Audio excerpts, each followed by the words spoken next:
Hello good evening all of you. तो कैसे हो आप लोग। मैं आपका दोस्त आलोक और मैं स्वागत करता हूं आपका अपने नए यूट्यूब वीडियो में। तो आज का जो टॉपिक होने वाला है दोस्तों, आज का टॉपिक होने वाला है जो हमने कल जो पढ़ा था टॉपिक, उसी टॉपिक का कंटिन्यूएशन है आज का टॉपिक। तो कल हमने पार्ट 1 किया था, आज पार्ट 2 करेंगे और इसमें हम लोग पढ़ेंगे दोस्तों कि एंटीकोलिनर्जिक्स इन प्रैक्टिस। तो कौन से एंटीकोलिनर्जिक्स ड्रग्स जो है वो हम लोग यूज करते हैं मोस्टली। तो आपने दोस्तों एट्रोपिन का नाम सुना होगा। एट्रोपिन यहाँ दे भी रखा है, एट्रोपिन, ग्लाइकोपार्लेट और स्कोपोलामाइन, है ना। तो एंटीकोलिनर्जिक क्या ड्रग होते हैं, तो जो सिक्रीशंस को रोकते हैं, क्या करते हैं, ब्लॉकिंग मस्करीनिक रिसेप्टर। क्या करते हैं, ये मस्करीनिक रिसेप्टर को ब्लॉक कर देते हैं। और मैंने आपको कल बतलाया था कल के लेक्चर में कि मस्करीनिक receptor M1, M2, M3, M4 ये स्मूथ मसल्स पे होते हैं, मसल्स पे होते हैं, ठीक है। तो ये मस्करीनिक रिसेप्टर को ब्लॉक करता है। Is a critical premedication strategy to secure airway and stabilise the heart. तो क्या करते हैं कि प्री मेडिकेशन के तौर पे हम एंटीकोलिनर्जिक्स यूज करते हैं और ये क्या करता है, मस्करीनिक रिसेप्टर एयरवे में जो स्मूथ मसल्स हैं उन पे मौजूद मस्करीनिक रिसेप्टर पे ये ड्रग जाके बाइंड करता है और एयरवे के इरिटेशन को रोक देता है और हमारे हार्ट को भी स्टेबल बनाता है, ठीक है। तो ये क्या करता है, तो ये M3 को मस्करीनिक रिसेप्टर 3 को ब्लॉक कर देता है और हार्ट के लेवल पे M2 को ब्लॉक कर देता है। अब M3 को ब्लॉक करेगा तो क्या होगा, तो ड्राइंग द एयरवे, मतलब सिक्रीशंस को ब्लॉक कर देगा, यानी एयरवे ड्राई हो जाएगा। Reduces dangerous salivation and secretion due to blocking of M3। और अगर हम ब्लॉकिंग नहीं करेंगे तो क्या होगा, सिक्रीशन भर भर के आएंगे जब हम इंटूबेट कर रहे होंगे पेशेंट को और एक्सपायरेशन के चांसेस भी बढ़ेंगे। कार्डियक सिल्डिंग की बात करें तो M2 ब्लॉक करता है ये। Prevent profound life threatening drops in heart rate, bradycardia, blocking the M2 receptor, ठीक है। ड्रग्स कौन कौन से होते हैं हमने देख लिया, है ना। नेक्स्ट है the movement switch nicotinic receptor. अब ये क्या है, तो मैकेनिज्म अगर हम देखें तो receptor responding to acetylcholine, है ना। ट्रांसमीटर्स की बात करें तो ACH अपना एसिटाइल कोलिन हार्मोन न्यूरोट्रांसमीटर की तरह वर्क करता है। तो कह रहा है कि receptor responding to acetylcholine that govern excitatory pathway. और ये क्या करता है, एक्साइटेटरी पाथवे, मैंने आपको बताया था कि एक्साइटेटरी न्यूरोट्रांसमीटर होता है और एक इनहिबिटरी होता है। जैसे हमने गाबा को देखा था तो गाबा क्या था, इनहिबिटरी था। ACH क्या है, एक्साइटेटरी है। अब कह रहा है कि सब टाइप न्यूरोनल या न्यूरोमस्कुलर जंक्शन के थ्रू ये वर्क करेगा। तो ये हो गया हमारा न्यूरोमस्कुलर जंक्शन, ठीक है। न्यूरोमस्कुलर जंक्शन तो जो इसमें होगा नर्व एंडिंग होगा और मसल एंड प्लेट होगा। क्या होगा, मसल एंड प्लेट और नर्व एंडिंग होगा। तो न्यूरोमस्कुलर अगर हम पाथवे की बात करें तो न्यूरोमस्कुलर पाथवे में acetylcholine bind to the neuromuscular receptor at the neuromuscular junction और मसल कंट्रैक्शन कराएगा, ठीक है। नेक्स्ट है क्लिनिकल एप्लीकेशन, इसका देखें तो controlling this exact junction is mandatory for the successful intubation and ensuring total surgical muscle relaxation.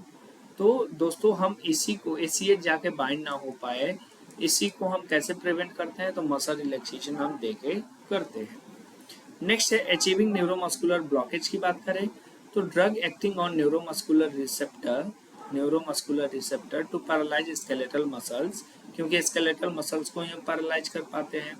तो हम डिपोलाइजिंग एजेंट यूज करते हैं SCH, है ना, सक्सिनाइल कोलिन हार्मोन, या नॉन डिपोलाइजिंग एजेंट इसमें हम वैक्रोनियम, एट्राक्यूरियम, सिस एट्राक्यूरियम, है ना, मीवाक्यूरियम, अदर जो हम है ड्रग्स यूज करते हैं, सॉरी।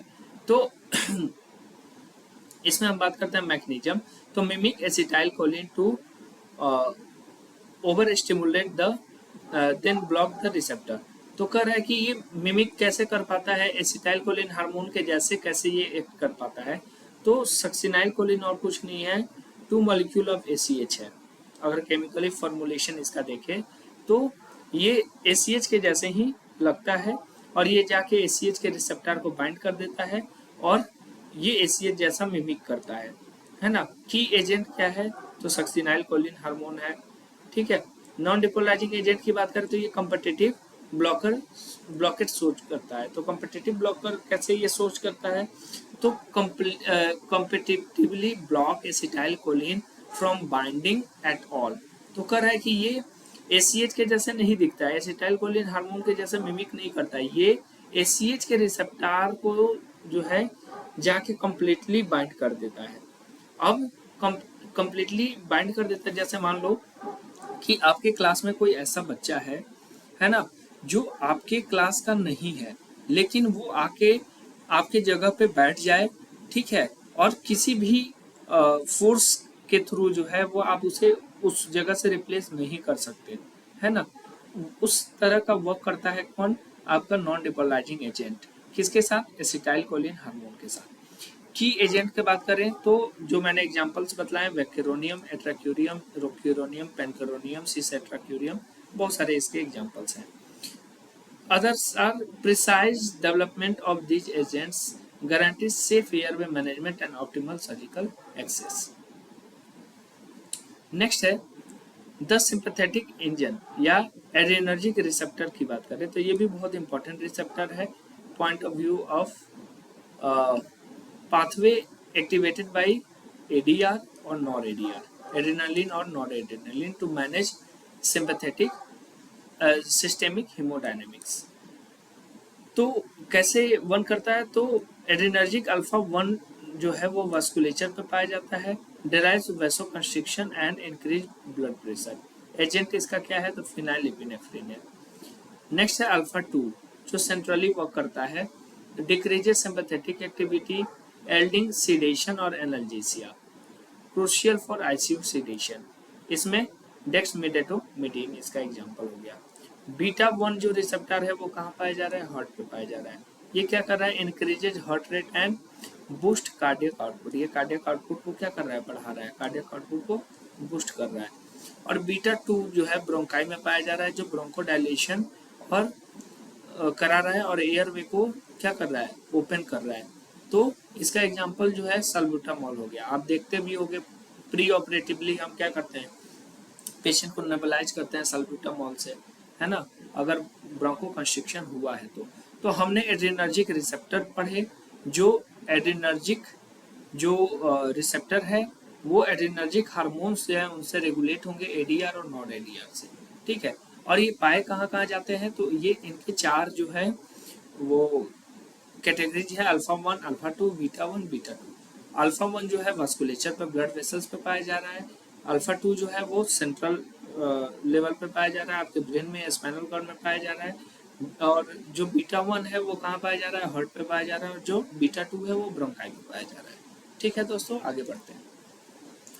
नेक्स्ट है मैनेजिंग रिफ्लेक्सेस और रिकवरी। तो कह रहा है कि pharmacological control of gastrointestinal and immune responses. तो हिस्टामिन रिसेप्टर्स की बात करें, हिस्टामिन रिसेप्टर की बात करें तो H1 ये क्या करता है, एलर्जिक रिएक्शंस, ब्रोंकोकंस्ट्रिक्शन, वेसोडाइलेशन को दिखाता है। ब्लॉकर की बात करें तो डाइफिनाइलमेमाइन इसका ब्लॉकेज है। H2 की बात करें तो लोकेटेड इन द स्टमक, कहाँ होगा, H2 ब्लॉकर आपने पढ़ा होगा स्टमक में। इंक्रीज गैस्ट्रिक एसिड, क्या करता है, गैस्ट्रिक एसिड को इंक्रीज करता है। Blockade properly to reduce gastric content, तो ब्लॉकर जो है इसका रेंटिडीन, तो इसलिए एंटी एसिड में आप देखते हो रेंटिडीन डाला होता है। नेक्स्ट है सीरोटोनिन। सीरोटोनिन क्या है दोस्तों, तो 5-HT रिसेप्टर है, central to nausea pathway, blocking 5-HT receptor is critical to prevent post operative nausea and vomiting, ठीक है। इसका ऑन्डेस्ट्रॉन जो है वो ड्रग है। वोमिटिंग सेंटर आपका मेडुला, है ना। और नेक्स्ट है dopamine receptor D1 and D2, target for antiemetic control agent metoclopramide. Next है एनेस्थेटिक कोर कॉम्पिटेंसीज की बात करें तो why receptor mastery dictates clinical success, मतलब हमें जो है एनेस्थेटिक रिसेप्टर्स को जानना, पढ़ना, समझना क्यों जरूरी है और उनका सही तरीके से ब्लॉकेज या सही तरीके से रिकवरी क्यों जो है जरूरी है, ताकि एनेस्थीसिया सेफली जो है बिहेव कर सके। तो फर्स्ट है outcome safety, actively preventing intra operative crisis and post operative complication like post operative nausea and vomiting and bradycardia. तो इनको हमें प्रिवेंट करने के लिए जो है हमें इन सारे रिसेप्टार से जो है अच्छे तरीके से डील होना चाहिए। नेक्स्ट है एयर में मिस्ट्री। तो एंटीकोलिनर्जिक की जैसे हम लोगों ने बात की, वहां पे मस्करीनिक रिसेप्टर की बात की, ठीक है।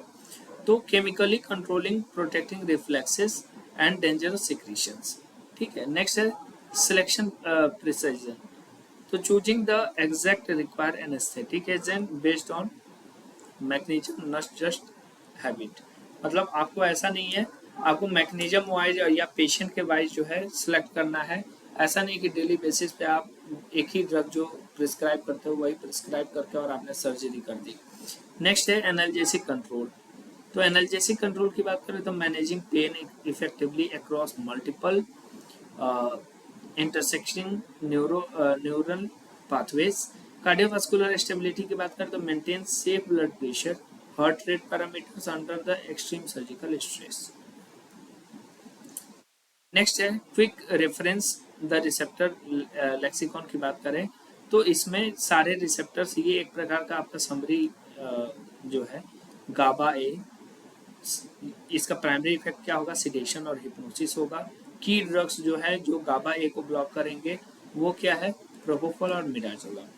NM DA N methyl D aspartate receptor में एनाल्जेसिया और डिसोसिएशन कराएगा। तो केटामिन आ गया, डिसोसिएटिव एनेस्थीसिया याद रखना। Mu opioid receptor profound pain relief कराएगा, मॉर्फिन और फेंटानिल आ गया। मस्क्रीनिक रिसेप्टर रिड्यूस सिक्रीशन और प्रिवेंट ब्रेडिकार्डिया जो हमने पढ़ा एंटीकोलिनर्जिक में, एट्रोपिन आ गया। निकोटिनिक की बात करें तो स्केलेटल मसल रिलैक्सेशन कराएगा, ये सक्सिनाइल कोलिन आ गया। और अल्फा 2 की बात करें तो sedation and decrease sympathetic tone, ये इसमें डेक्समेटाटोमेटिन आ गया। और 5H3 जो सेरोटोनिन ब्लॉकर था तो एंटीमेटिक्स का काम करेगा, और prevent post operative nausea and vomiting इसमें ऑन्डेस्ट्रोन आ गया। तो दोस्तों ये लेक्चर आपका हो गया समाप्त। आई होप कि एनेस्थीसिया का रिसेप्टार से क्या कंसर्न है और ड्रग्स का क्या कंसर्न है वो आप अच्छे तरीके से समझ चुके होंगे। तो हंसते रहिए, मुस्कुराते रहिए और पढ़ाई करते रहिए, है ना। और अच्छे से आप भी जो है सक्सेस पाइए, कहीं ना कहीं इतने सारे जो जॉब्स निकल रहे हैं, आप भी जो है ट्राई करते रहिए, अच्छे से पढ़ाई करते रहिए, ताकि आप है कल अपना जॉब निकाल सके और प्राउड फील करा सके अपने फैमिली को। थैंक यू दोस्तों।